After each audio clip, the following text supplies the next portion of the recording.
देखा मेहरारू के भर अखबारी मर्द पकड़ ले बा, पकड़ के कहलस का कहलस,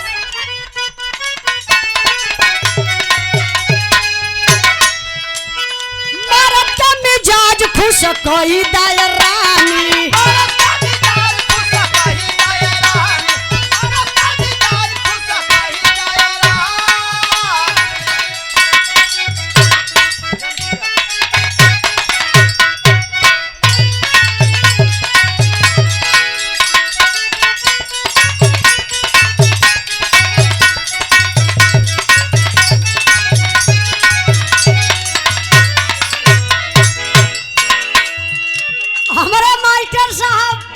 बड़ा बढ़िया गीत बजौलन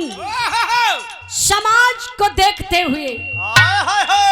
जिलाध्यक्ष महोदय, आज के जमाना में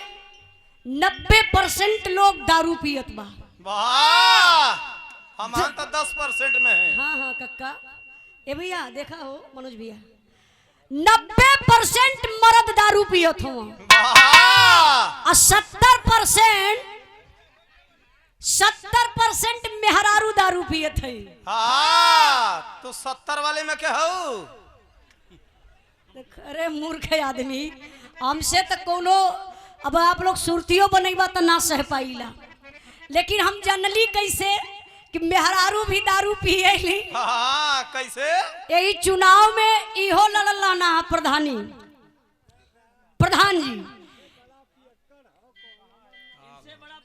क्या बात है, ये देखा अध्यक्ष जी, ये पियक्करण का अध्यक्ष हुआ का, तो हमसे बड़ा अध्यक्ष के बा। सियाराम पहलवान जी 51 रुपए का पुरस्कार देके सम्मान केलन, आपके चरणों में बहुत बहुत प्रणाम। दादा देखा मर्दने बदे दारू बनले बा, खूब पिया, रातों दिन पिया,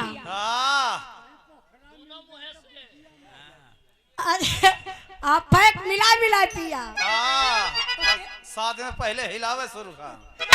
अच्छा देखिए, मर्द पी के आयल, अच्छा मेहररुआ बा पियही वाली, तो मेहररुआ कलश कहो ही रोज रोज पी के अमल महुआ वाली, तो महुआ वाली पियले रहल मेहररुआ के गिनगिना जाए, उ सह ना पावे नशा, मुहवा महका लगा, तो एक दिन अपने मर्द के देखा बहकावत बा, का बहकावत बा मेहरारू मास्टर साहब,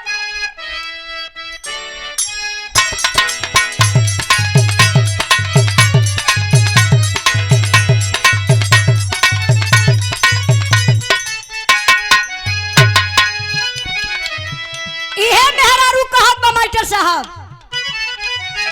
जन पिया राजा जी हो महुआ महकौआ,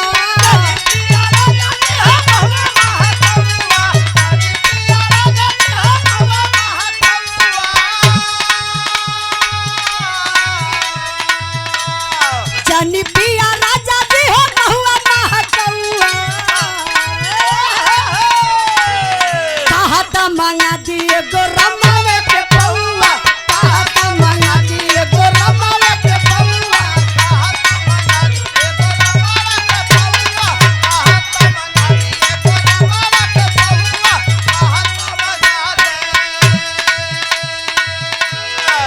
कहला से जी आई महुआ वाली छोड़ा,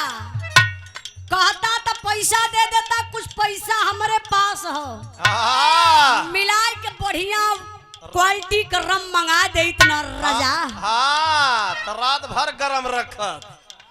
रात भर न कई दिन ओकर असर रही। अच्छा ऐसा मेहरारू मिल जाए तो कितना अच्छा है ना। वैसा तो हम खोजत है, जेकर मेहरारू कोनो नशा ना करल, वो मर्द के हरदम गुस्सियाले, का जी पी के आ गईला, दिन भर चौड़रा मारला। अच्छा तो मर्द पियले है तो ऐसा ढंग लाई, अध्यक्ष जी ऐसा कहे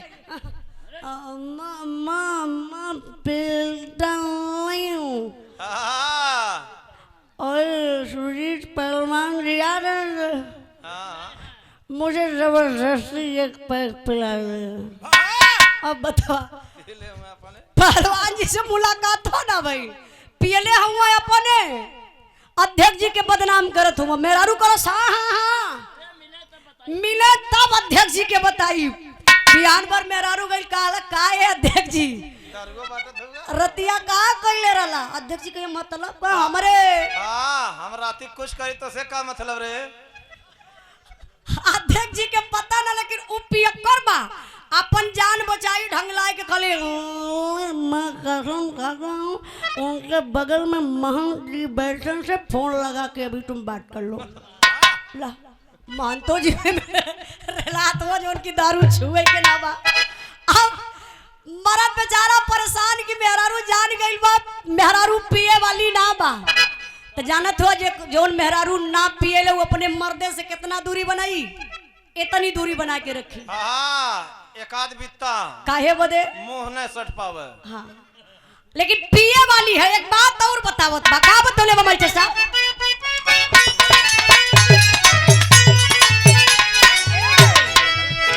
जानी पिया राजा जी हो बहुआ महतौआ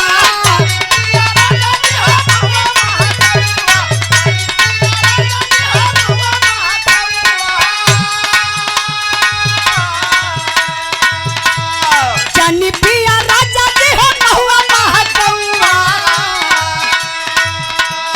कहा था मंगा दिए गोरमावे के पौआ कहा था मंगा दिए गोरमावे के पौआ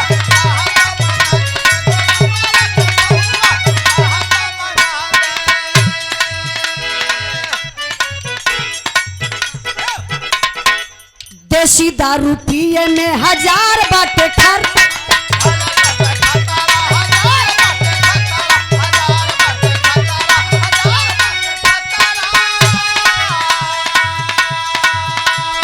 केताना के बेटा मरल केताना के भतरा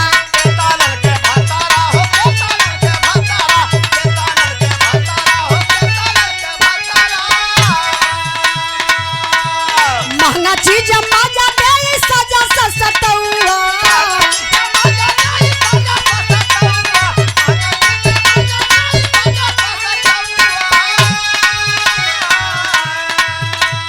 महंगा चीज मजा दे सजा सतौआ कहत मंगा दिए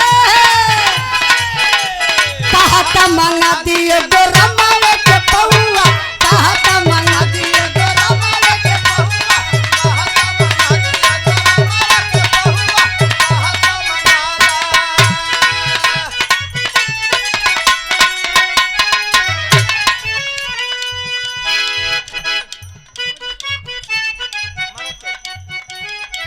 ओह क्या बात है देखा मर्दा कला सोरे मर जान दोनों ने मेरे दिल की बात बता दिया कल बस एक बात मेरी मान जाओगी जान तो मैं कल से रम ही लाऊंगा देखा मेहरारू के भर अखबारी मर्द पकड़ ले बा पकड़ के कहलस क्या कहलस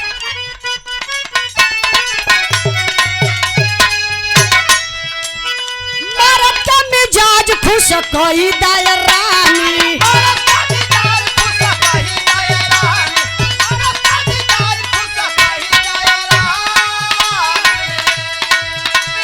कहतनी कुछ न होई परेशानी